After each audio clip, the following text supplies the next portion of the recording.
Hi, it's Alexis Hasselberger, time management and productivity coach.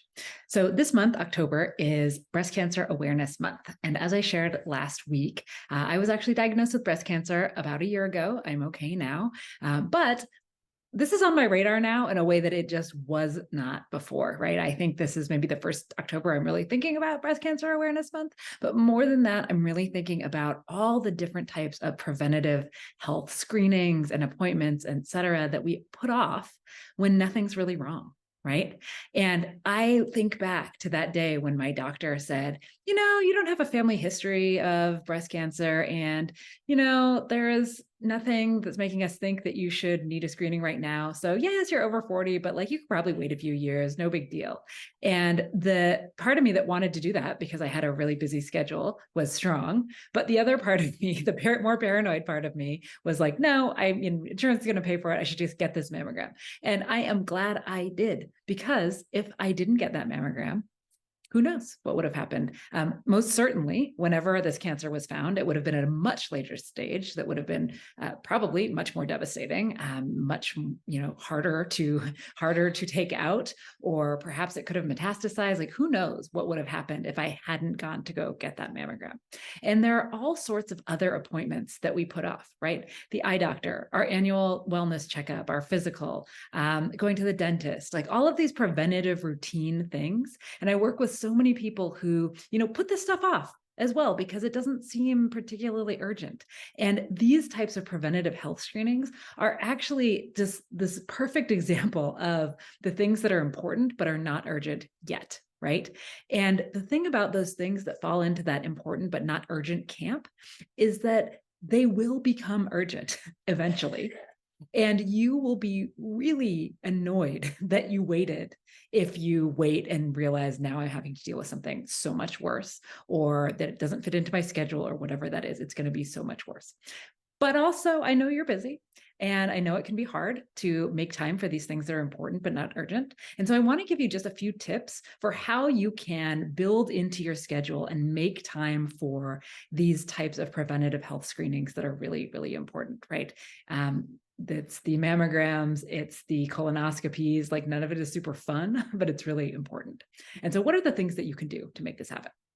So one of my favorite tips, right, is just to make the appointment while you're at the doctor, right? So if you are, at your gynecologist appointment and they are saying, hey, you should get a mammogram, like try to do it right there. When you're at the dentist, you've just had your 6-month checkup, schedule the next one. Do it before you even leave. That way it doesn't take any more time and it just gets in your schedule and you're scheduling around it instead of the other way around. Now, another thing you can do is to, if that doesn't make sense, is to add it to your task list. That's actually what I did with the mammogram. It didn't make sense for me to schedule it there because it wasn't actually going to be happening at the same appointment, right? Or at the same location. So I added scheduling that mammogram to my task list. I called, I scheduled, I put it on the calendar, right? The other thing you can do is, if you're not a huge fan of task lists, is that's not something that works for you, put it in your calendar, right? Put a calendar and a reminder for yourself to schedule that appointment. Now, another thing that you can do that this kind of works with all of these methods is just to schedule as soon as you can, like as far in advance as possible. This is something I do with my kids' dentist appointments all the time because it's so hard to fit those in. And they're always trying to give you an appointment that's like in the middle of the day that's not convenient at all. But when I schedule out, like as soon as their schedule opens for, whatever it is, 6 months from now, then I find that I have a lot more choice there. So I will call them the day the schedule opens up for 6 months from now. And then I can get them into an appointment before school starts or after school ends, or maybe on a day when school's not even in service. I have a lot more flexibility than when I wait until it really needs to happen. And then the last thing is that maybe you need a little motivation to do this, right? And so if you need a little motivation to do any of these tactics, here's something that I want you to try right now.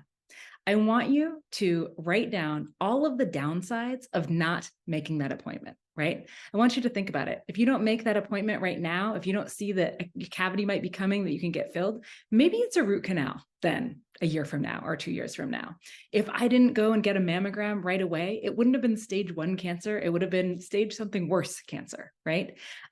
If you don't go to your annual checkup, you might not know that your cholesterol is on the rise or that your blood pressure is kind of out of control, and you might have a heart attack, right? These are, it may seem like I'm being, there's hyperbole here or that I'm being overly dramatic, but I don't really think I am. This stuff happens if we don't take care of it.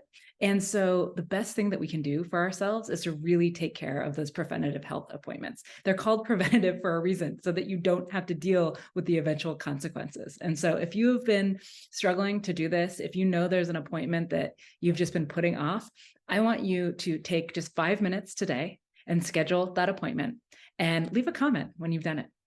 Hi guys, video editor here. I just want to quickly say that only 20% of the people that watch our videos are actually subscribed. So it'd be a big help if you went down and clicked that subscribe button. Thank you.